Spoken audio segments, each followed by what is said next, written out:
ميشا بنت جميلة بتحتفل بعيد ميلادها وسط عيلتها لهادية وأصدقائها ومعارف باباها ومامتها، بس اللي بيحصل إن والد ميشا بيخون مامتها مع صاحبتها.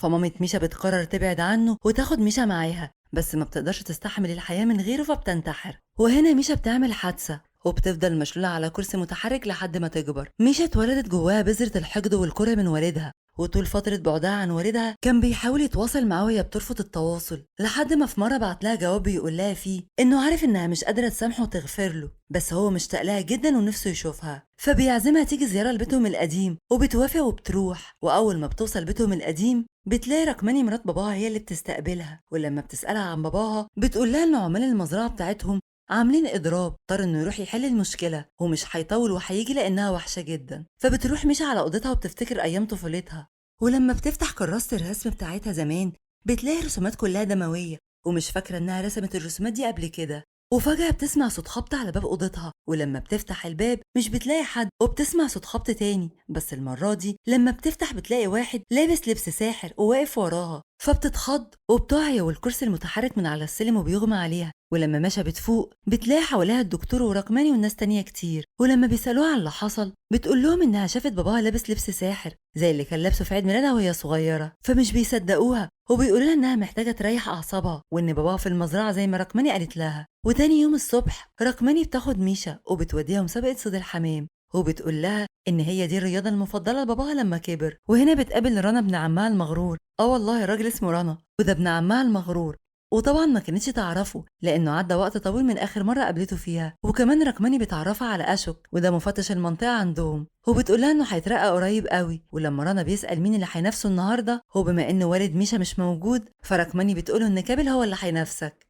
وبتبتدي المسابقة وكابل بيكون أداؤه هايل. رنا بيخسر جولة من الجولات، وبما إن الغرور مليه بيؤمر واحد من حراسه إنه يبوظ بندقية كابل علشان يكسب المسابقة. وفعلا كابل وهو بيصوب البندقية ناحية الحمام الرصاص طلع في وش كابل من ناحيته، واللي أنقذه إن الرصاص كان خرز مش حقيقي. وبعد ما المسابقة خلصت ماشا راحت لكابل وسألته عن اللي حصل للبندقية، فبيقول لها اللي حصل كان بأمر من رنا، وابتدى يحكي لها عن نفسه وإنه من 10 سنين كان داخل يسرق القصر بتاعهم، ولما اتمسك ريتا والد ميشا ما بلغش الشرطة واداله فرصة تانية انه يشتغل عنده في القصر، ومن ساعتها هو اقرب شخص لباباها. ولما سألته ميشا عن علاقة والدها بركماني قال لها انه ما يعرفش اي حاجة عن حياة باباها الشخصية. ميشا بتصحى في نص الليل بسبب صوت عزف بيانو بتسمعه، ولما بتخرج تشوف مين اللي بيعزف في الوقت ده بتلاقي سجاير مولعة وازرار البيانو بتتحرك من غير ما حد بيعزف عليها، ونور المكتب بيتفتح فجأة. ولما بتدخل بتلاقي البروجيكتور شغال واللي بيعرض فيديو لباباه وهو بيعزف، وفي بنت وراه بتقوله دلوقتي جه دوري. ولما ميشا بتمد ايديها لصورة باباها بتخرج ايد من الفيديو وبتمسك ايديها، فبتترعب وبتصحي البيت كله.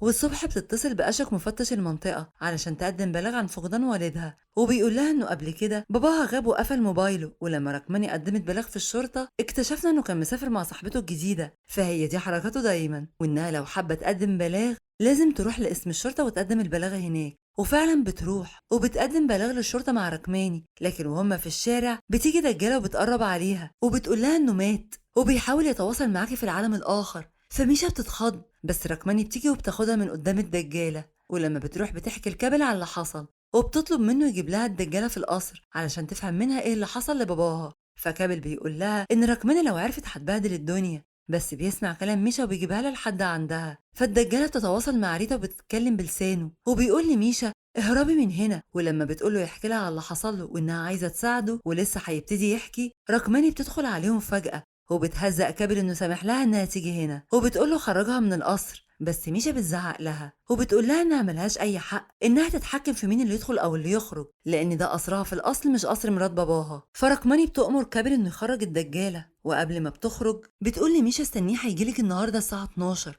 ولما بتيجي الساعه 12 ميشا بتروح الجراج وبتلاقي عربيه قديمه منوره، ولما بتقرب منها بتلاقي جواها جثه باباها، فبتحاول تفتحها وهي مرعوبه بس للاسف ما بتفتحش.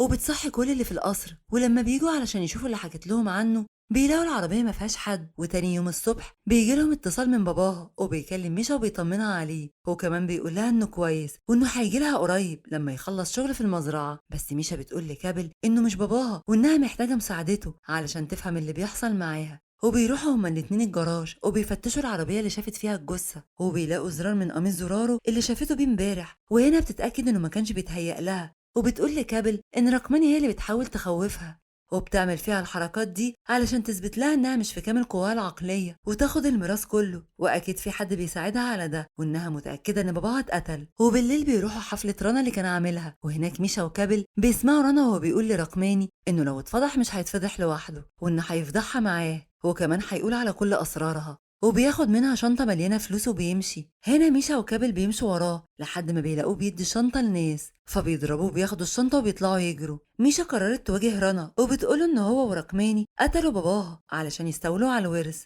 فرنا بيقول لها التهديد اللي انت سمعتيني بهدده لها انه عارف انها حامل بس مش من باباها، فمسكها زل عليها وما كانش مصدق ان باباها اتقتل. وهنا كابل بيقول لها ان باباها كان دايما بيشك ان في علاقة بين رقماني واشك مفتش الشرطة. صديقة رنا بتكلمه بتطمن عليه وبيقول لها انه خلاص هيروح، واول ما بيركب العربية بيلاقي حد بيخنقه وبيقدر يهرب منه المسافة قصيرة، وبعدين بيلاقي الشخص ده قدامه فبيتصدم لما بيشوفه، والشخص ده بيفضل يضرب فيه بالفاس. ومع الوقت ميشا بتحب كابل وهو كمان بيبادلها نفس الشعور لانه كان اقرب واحد لوالدها. وهنا بنشوف ركماني في حمام السباحة وبتنزف وهي بتعوم، فبتطلع تجري على اوضتها وبتقعد على كرسي التسريحة، وبيكون في ستارة بتقع على مراية التسريحة، وبنلاقي ان المراية دي مكسورة فاكيد دي فيها حل اللغز. تاني يوم الصبح ميشا بتزور ركماني في اوضتها فبتقول لها انها ما تتدخلش في اللي ما يخصهاش.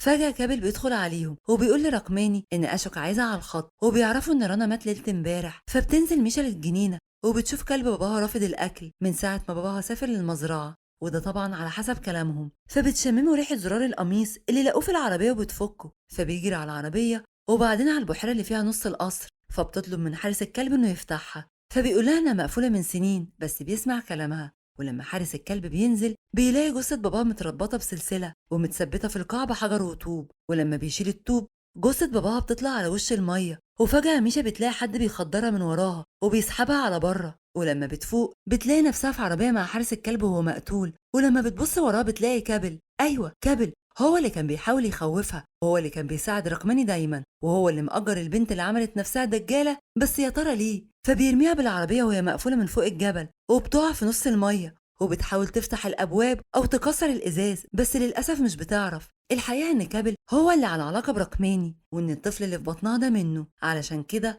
هما الاتنين اللي اتخلصوا من باباها علشان يخلالهم الجو، علشان يلهفوا الورث كله. يعني شوف الراجل يديله فرصة تانية من 10 سنين وفي الآخر يعض الإيد اللي اتمدت له.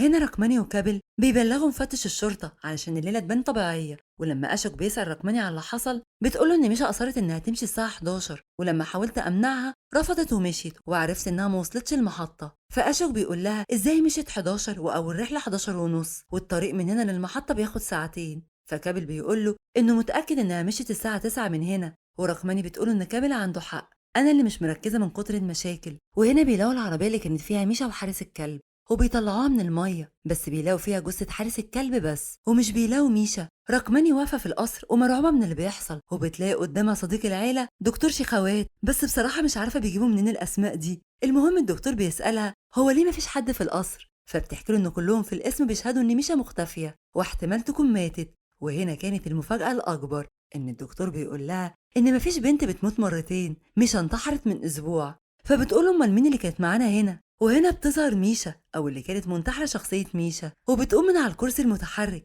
وبتقول لرقماني إنها مش ميشا، اسمها فاطمة، الاسم الطبيعي في الفيلم كله، وكانت موجودة في عيد ميلاد ميشا زمان. وريتا بابا ميشا قال لها جملة غيرت حياتها كلها، اعملي الخير وارميه البحر، الخير عمره ما بيضيع أبدا. واتصاحبت على ميشا بس الزمن فرقهم وكبرت وبقت دكتورة نفسية، والقدر جمعهم تاني مع بعض لما ميشا جت المصحة علشان تتعالج نفسيا، وعرفوا بعض واتصاحبوا تاني، وميشا وثقت في فاطمة وابتدت تعالجها. وفعلا ميشا ابتدت تتحسن ووافقت انها تتواصل مع باباها عن طريق صديق العيلة دكتور شيخوات، وابتدت الدنيا تضحك لها من جديد. فباباها كان موعدها انه هيجي يقابلها في يوم، وللاسف ما جاش بسبب انه اتقتل في اليوم ده، ففضلت مستنياته لليوم، بس املها خاب وقررت تنتحر، وفعلا انتهت حياتها. دكتور شخوات كان ساعتها في القصر وكان ريتا مش موجود، فاتفاجئ بفاطمه بتتصل بيه وبتقول له ان جه على موبايل ميشا رساله من باباها بيطلب منها انها تيجي القصر. فالدكتور شك ان في حاجه غلط بتحصل، يبعت لها ازاي رساله وهو مش موجود، فحط خطة هو وفاطمة علشان يفهموا اللي حصل. وهنا دخل عليهم كابل وكان سامع كل حاجة، وضرب الدكتور بالفاس على راسه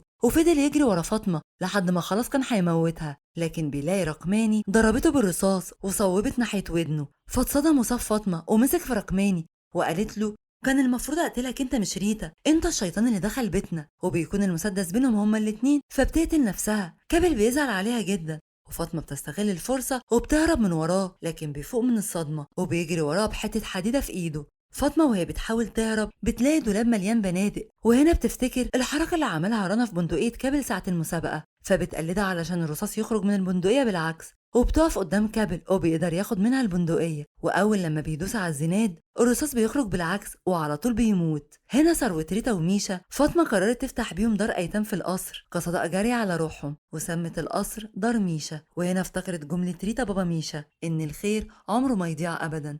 وبكده يكون فيلمنا خلص، أشوفكم في فيلم جديد.